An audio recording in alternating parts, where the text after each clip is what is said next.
أهلا وسهلا يا رمضان شهر التوبة والغفران الحمد مرحبا للہ وحدہ لا شریک لہ والصلاة والسلام علی من لا نبی بعدہ اما بعد۔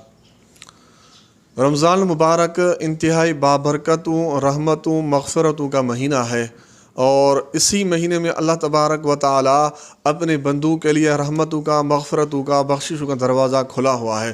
تو اسی رمضان المبارک کے بابرکت مہینے میں جو رمضان المبارک کے خصوصی اعمال ہیں، اور جو اعمال ضروری اعمال ہیں جو ہمیں ضروری یہ اعمال کرنا ہے، وہ سب سے پہلے رمضان المبارک کا جو روزہ ہے، ہم روزے کا اہتمام کریں، اور ہمیں کسی بھی طرح ضروری میں روزہ رکھنا بھی ہے، اور ہم روزہ رکھیں، کیونکہ اللہ تبارک و تعالیٰ یہ روزہ ہم پر یہ فرض کیا ہے۔ تو اگر ہم نہیں رکھیں گے تو یہ ایسا سمجھے کہ ہم اللہ کی نافرمانی کر رہے ہیں، اللہ تبارک و تعالیٰ کو ناراض کر رہے ہیں۔ روزہ ہمارے ہاں یہ فرض ہے۔ نمبر 2، تو اسی رمضان مبارک کے روزے کا جو سحری کا وقت ہے، اگر کوئی بندہ کھاتا بھی نہیں، پیتا بھی نہیں، کم سے کم کچھ ایک کھجور کھائیں، یا پانی کا جو ہے نا کم سے کم ایک گلاس پی لیں۔ یہ سحری مستحب ہے، اور یہ اعمال بہت اچھا اعمال ہے، رسول اکرم صلی اللہ علیہ وسلم کے سنتوں سے یہ اعمال ہے۔ تو ہم سحری کا بھی اہتمام کریں، اور ان کے ساتھ ساتھ جو روزے کے بعد ہمارے ہاں اسی رمضان المبارک میں ہم نماز کا اہتمام کریں، فرض نماز کا اہتمام کریں، باجماعت نماز کا اہتمام کریں، اور سنتوں کا ہم اہتمام کریں، نفل کا بھی ہم اہتمام کریں۔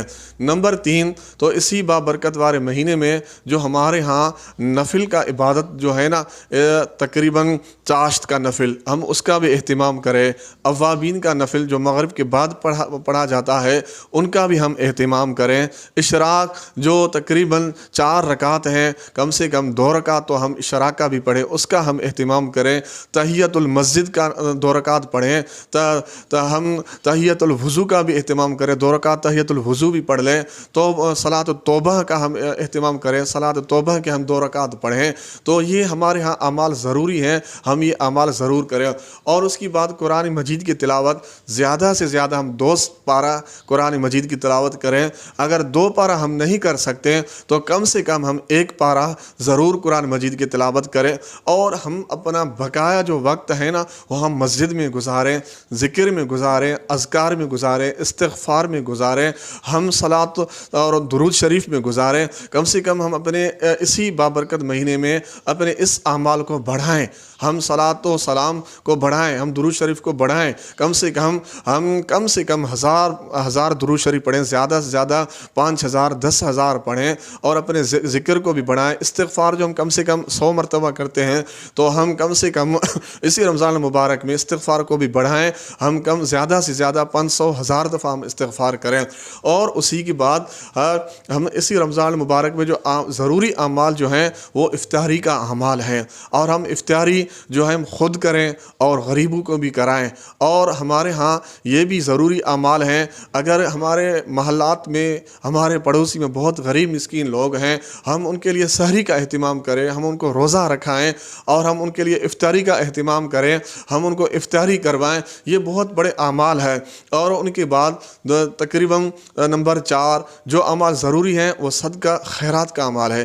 ہم اسی مہینے میں صدقہ خوب کریں، خیرات خوب کریں، اور غریبوں کے اوپر کریں، مسکینوں کے اوپر کریں، اپنے عزیز اور اقارب کے اوپر کریں۔ یہ بہت ضروری اعمال ہے رمضان المبارک کے لیے۔